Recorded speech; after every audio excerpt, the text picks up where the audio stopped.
Bonjour tout le monde, dans cette vidéo nous allons voir 5 jeux qui ont révolutionné le monde du jeu vidéo. J'en ai choisi 5, mais d'autres épisodes viendront bien sûr, où on verra d'autres jeux vidéo qui ont changé à tout jamais notre façon de jouer. C'est parti.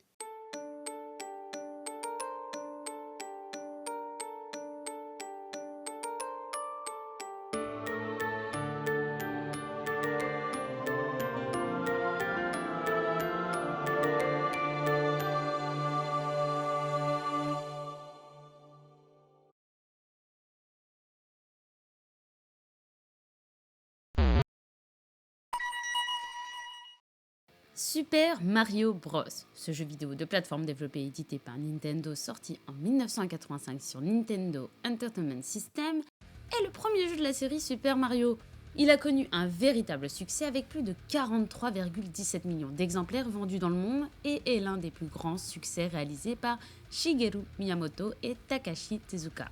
Donc le jeu raconte que dans le royaume champignon où habite la princesse Toadstool et ses serviteurs les Toads, une horde de Koopas maléfiques et des Goombas ont envahi le royaume champignon et ont transformé tous ses habitants en briques.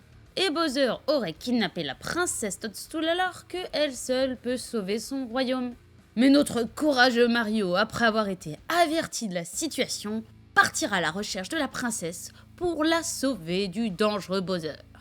Cet opus a lui tout seul popularisé le défilement horizontal qui est une adaptation d'une technique très utilisée pour les dessins animés.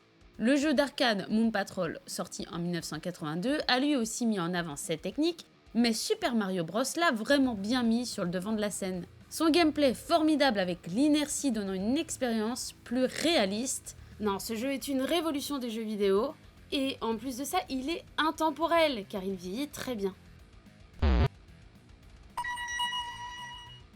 Metroid, jeu vidéo d'action-aventure développé par Nintendo Intelligent Systems sur Famicom Disk System est sorti en 1987. Situé sur la planète Zeb, l'histoire suit Samus Aran alors qu'elle tente de récupérer une race d'aliens inconnus destructrices et dangereuses, appelée Metroid, en état léthargique, qui ont été volés par les pirates de l'espace, qui prévoient de les reproduire et de les réanimer, en les exposant au rayon bêta, puis de les utiliser comme armes biologiques pour détruire Samus et tous ceux qui s'y opposent.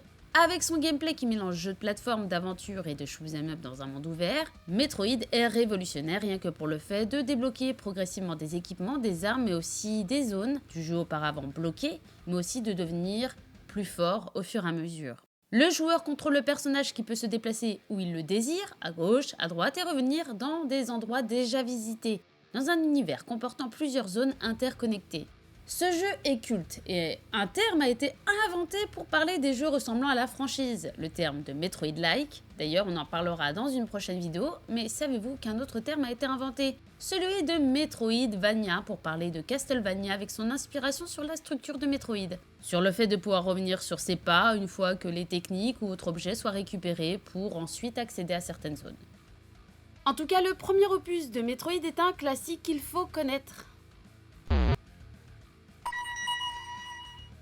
Doom. Même si le premier FPS de l'histoire est son prédécesseur du nom de Wolfenstein, Doom est celui qui a été le plus abouti et le plus populaire au point que le terme Doom-like, pour nommer les FPS, a été inventé. Car en effet, il a révolutionné son prédécesseur grâce à son moteur 3D très puissant permettant des graphismes magnifiques et un jeu plus dynamique, fluide et rapide. On peut ainsi jouer en multijoueur en réseau, on pouvait se lancer dans la campagne de 2 à 4 joueurs, mais on pouvait aussi s'affronter dans des matchs à mort.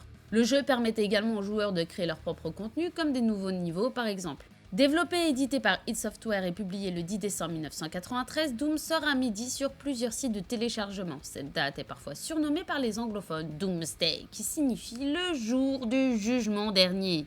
Et tous les fans de Wolfenstein 3D attendaient avec impatience ce nouveau jeu. Le jeu Doom nous offrait l'opportunité d'affronter des démons et de voir du sang gicler de partout.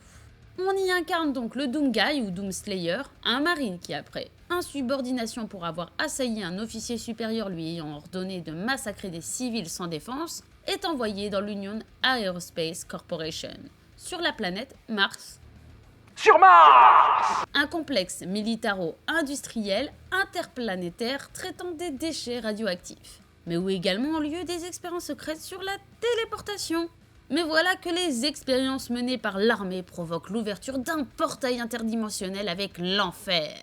Et c'est ainsi que les démons et autres créatures arriveront. Et notre Doomguy devra affronter ces créatures, venant tout droit de l'enfer.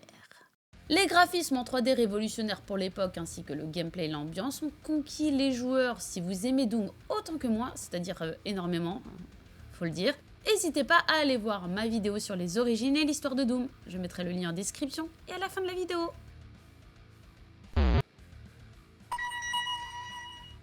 Alone in the Dark. Alone in the Dark est un jeu vidéo développé et édité par Infogrames et réalisé par Frédéric Reynal en 1992.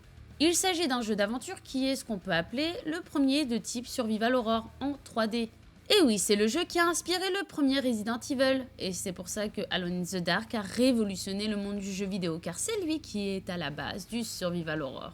Avec ses angles de vue angoissants et son ambiance inquiétante, ses personnages en 3D, la difficulté du jeu, ce sentiment d'incarner un personnage assez fragile, donc qui se rapproche du réalisme, et avec un univers digne de Lovecraft, ce jeu est une pépite qui a permis de créer un genre, en tout cas de mettre en avant un type de Survival Horror. L'histoire est inspirée par les films de George A. Romero et les nouvelles de H.P. Lovecraft qui se passent dans un vieux manoir en Louisiane réputé hanté, dont le propriétaire s'est récemment suicidé après avoir laissé une lettre dans le tiroir secret du piano. Et c'est ainsi qu'on se retrouve dans la peau du détective privé Edward Carnby ou d'Emily, la nièce du défunt propriétaire, pour mener l'enquête de ce qui s'est réellement passé. Mais après être arrivé dans la maison, le joueur se retrouve prisonnier de celle-ci et constate avec effroi que la réputation de la maison est vraie. L'objectif donc à ce moment-là est de sortir de la maison à tout prix.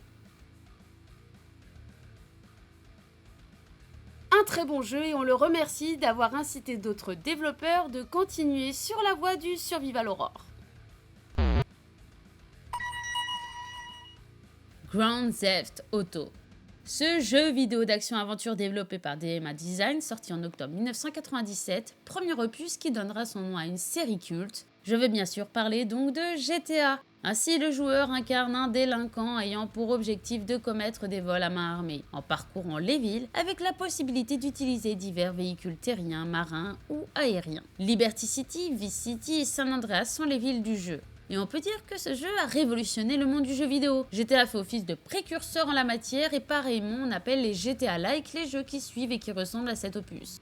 Avec sa liberté d'action, sa violence et son humour parfois douteux, ce premier opus a été soumis à la controverse mais a créé un genre. En effet, son gameplay en mode ouvert urbain moderne offre une importante liberté de mouvement et d'action, et ce qui représente le plus le phénomène GTA-like, avec son scénario sous forme de mission laissant le choix au joueur de commencer celle qu'il veut quand il veut, c'est que le jeu n'impose rien du tout en gardant une certaine logique scénaristique tout de même. Le jeu est fun et on ne s'ennuie pas, ce qui nous permet de nous faire oublier les graphismes pas terribles pour l'époque, il faut bien l'avouer. Mais a permis de nous sortir une série qui est l'une des plus populaires au monde. Voilà pour cette vidéo, j'espère que vous l'avez appréciée. En attendant la prochaine, je vous dis bonne game à tous, bye bye.